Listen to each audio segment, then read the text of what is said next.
Well, I became a fan of Clarence White's because he had a band with his brothers called Kentucky Colonels. You know, he was kind of like the West Coast version of Doc Watson for us. You know, we all idolized Doc, but he didn't live where we lived, you know, but Clarence was, you know, a kid from LA. And I guess they were the first, you know, they were the first band on the Andy Griffith Show.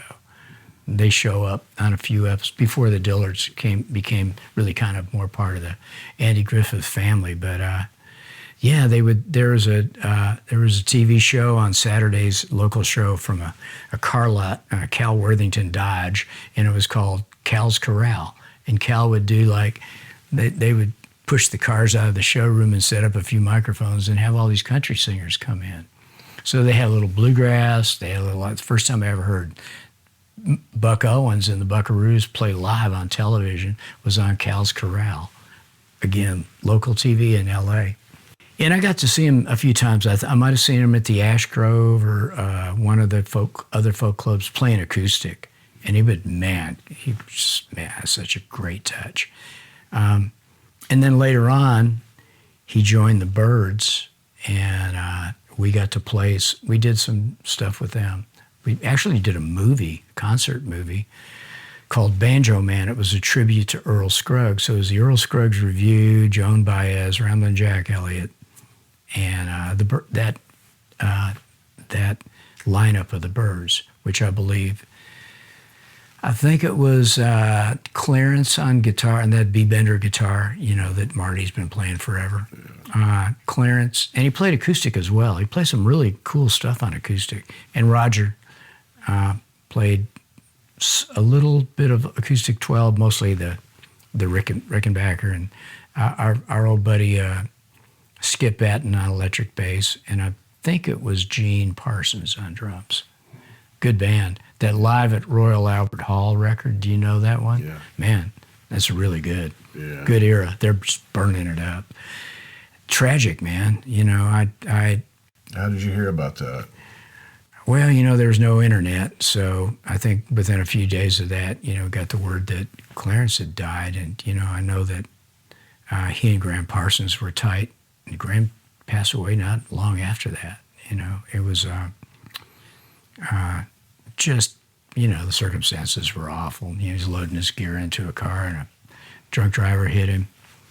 Which is the sort of thing that really hits home with musicians who have loaded out after gigs and on the streets and stuff. You really look, I mean, seriously, because of that, I really pay attention, you know. But that that's not enough sometimes, you know. It happens all too often. Just because of that Forrest Gump nature of our lives, you know, the Troubadour was a place we'd hang around in the afternoon, and they'd let us rehearse there sometimes. And I remember Monday nights was open mic or hoot night, they called it. And there was a great guy named Larry Murray that was kind of the MC on those nights. And so you get people coming in. A lot of them are auditioning for a slot as an opening act at the Troubadour.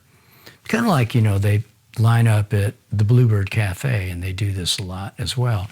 And you never know. I mean, there's so much talent out there. But every once in a while, they say so-and-so is going to come in and do a guest set. Well, we're in there one afternoon, and my friend Bernie Ledden shows up, and he's like, hey, man, we're going to sit in and do a couple of tunes. So Bernie and Chris Hillman and Mike Clark, and I don't think Sneaky Pete was there, but Clarence was sitting in on B-Bender guitar. So they did like a mini Burritos set. Wow. It was great. It was great. And we played with the Burritos a couple times after that, and it was never that good. That was like really, really great. I mean, I love that band, but they were famously loose. Yeah. When the guitar players would come out and see Clarence, I mean, did people realize this is really something? Oh, yeah. I know. I think he was because he was a guitar hero before the phrase even existed. And on that amazing B-Bender, which, you know, I think he and Gene Parsons put together, kind of invented it, you know, taking the mechanics of one of the pedals from pedal steel and putting it on the B string. Which had to be confusing as hell if you're in the audience wondering, how's that happening? Yes. Where's that coming from? And he was so, I mean, the guy that plays, I think, the most like Clarence is Marty. A bunch of guys I know after the fact play some amazing stuff. There's a guy named Bob Warford who was started as a bluegrass guy from L.A., Claremont, California, actually. And he played in Ronstadt's band for a while. And there's a great solo on, there's two really great ones on the Heart Like a Wheel album. Check it out.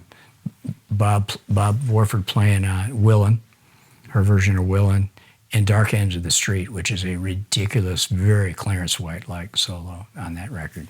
Highly recommended. But yeah, Marty, I think, carries on that tradition in a really great way. Plus, he's the guy's he's a legend and a genius and a really cool cat. You know? To play that instrument every night, to take it on the road, to not be precious about it. He'll hand it to just, hey, you like guitars? Here, play it. You know who else did that? Tony Rice. I went to see Tony Rice with my daughter-in-law, Dorian, and my son Jamie was on the road, and Matracy didn't want to make the drive to Knoxville, I think, and we went to the what's it called? The Tennessee Theater, I think, maybe in Knoxville. Beautiful venue. And Alison Krauss did a run with Tony guesting. It was a Union Station, and they recorded it all. Never came out.